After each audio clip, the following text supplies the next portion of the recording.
Hey Harmonizers, welcome to this video where we're going to take a look at a bunch of different clips from the workshops, the Harmony Horsemanship workshops in Vermont. This is some Liberty. We're also going to see some Bridleless. We're going to see some balanced and posture building for horse and rider as well. So a whole bunch of things happening in this video, and let's get into it with this Liberty. So this is the first part. When we're doing group work, sometimes people say, well, I can't work on Liberty because I have other people in the ring, or we can't turn our horses loose. So here's a good example where we've got the lead rope over the shoulder, so that way you're trying really hard not to use your lead rope, and still what she's doing there is directing her horse on some of a circle and then a draw, and giving yourself an opportunity to be able to practice some of those skills, even if you're in an environment where you're not able to take that halter and rope off completely.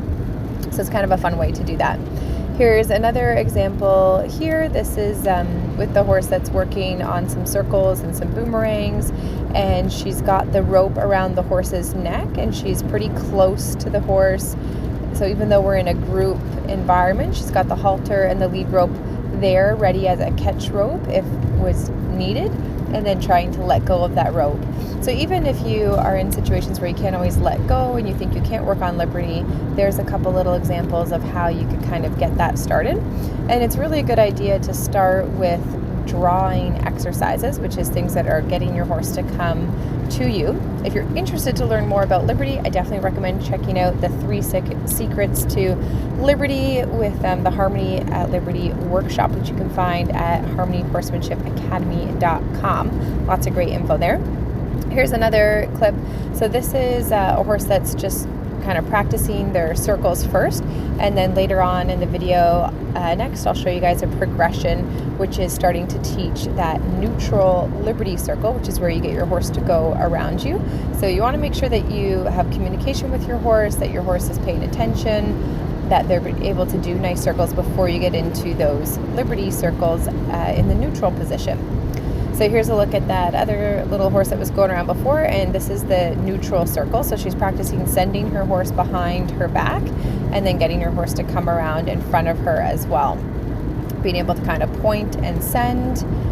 She's got a dressage whip there that she can kind of boop the bum to kind of push her around the corner if need be, but giving very clear cues that she is allowed to go behind and cross those drive lines, because if you've been practicing passive leadership, then you know about drive lines and quadrants and how important those are in helping your horse feel safe and secure.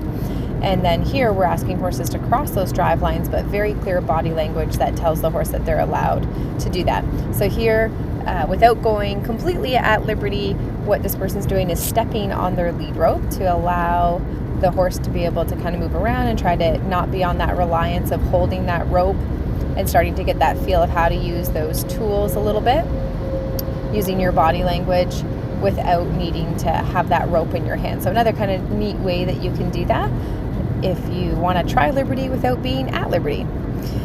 We were also doing things like doing circles around objects. So here you can see there's like a little purple disc, and so asking the horse to circle around the object, which might look kind of simple, but if you actually go to try it with a horse, is really kind of challenging, because there's a moment where the horse basically has to put their butt to you and still receive direction from you. So that was one example with this horse. I'll show you guys another example here. This is another horse learning the same thing.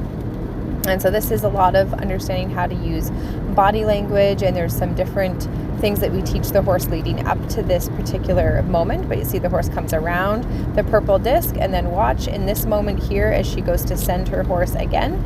Watch right here, the horse is actually completely got you behind their body and has to take direction from you that way. So that's kind of a fun one to teach your horse to do, but also super challenging. So then we did some bridleless stuff, and people were riding with neck ropes, and we were doing this fun exercise with this cone as a target. When we're doing bridleless, it really helps to sometimes have targets. And you might think that it was total chaos having this many horses riding around completely bridleless, but it actually worked out pretty well, because we had some really concrete exercises that we were doing in places that people were headed. And if people needed to have a bridle on with reins as backup, then they could, but you can see some of them were completely bridleless altogether. Like here, this horse is off the track thoroughbred and completely bridleless, and a whole bunch of other ones there as well, and people doing their first ever bridleless rides, which was pretty cool. But you can see having the target was a fun idea, and the horses are riding up to the target, touching it.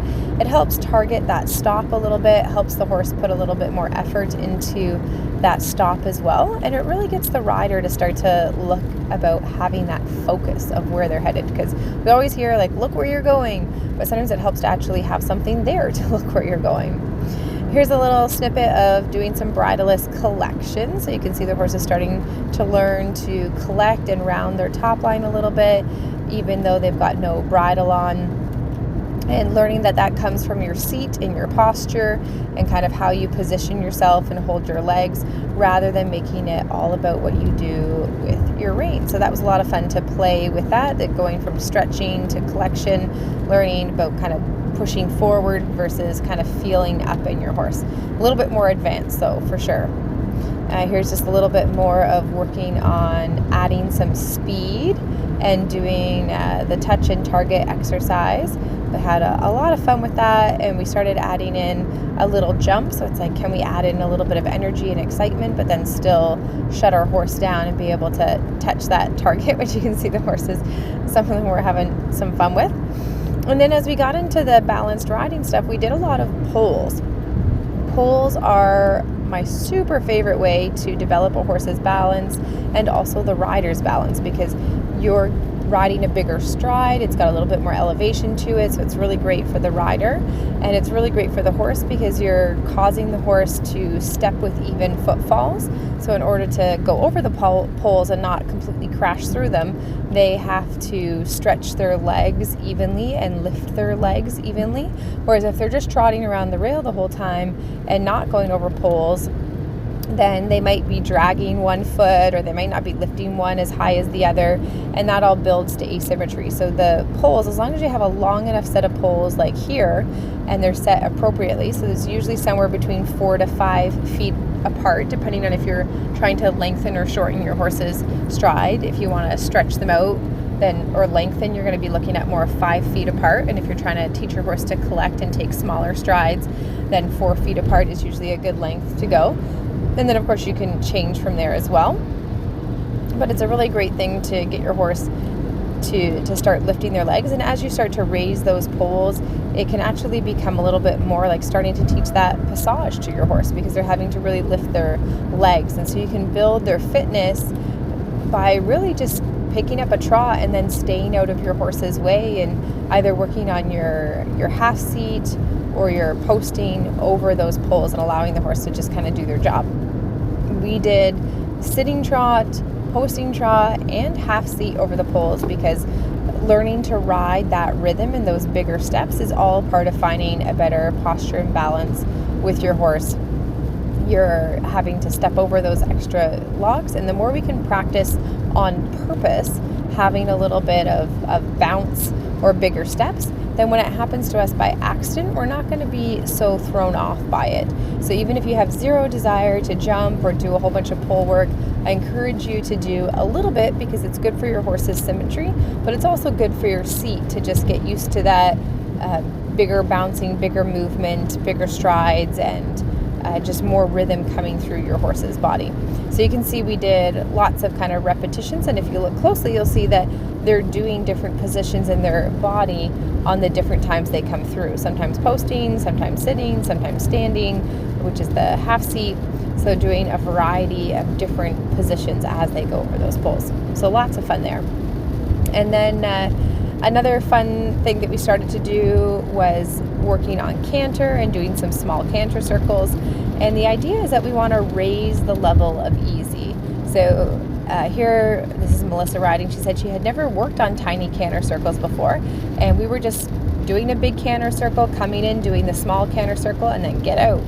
And she said, it was a lot of fun and it was challenging, and she'd never tried it before. And the cool thing about it is that it raises the level of easy. So if you're trying these really small canter circles and you find it hard, well, that's a good thing. You're challenging yourself. But then when you start to get it, it's going to make those bigger canter circles just feel so easy, and helps the horse find that balance a little bit more. So you can see it's harder on this direction here.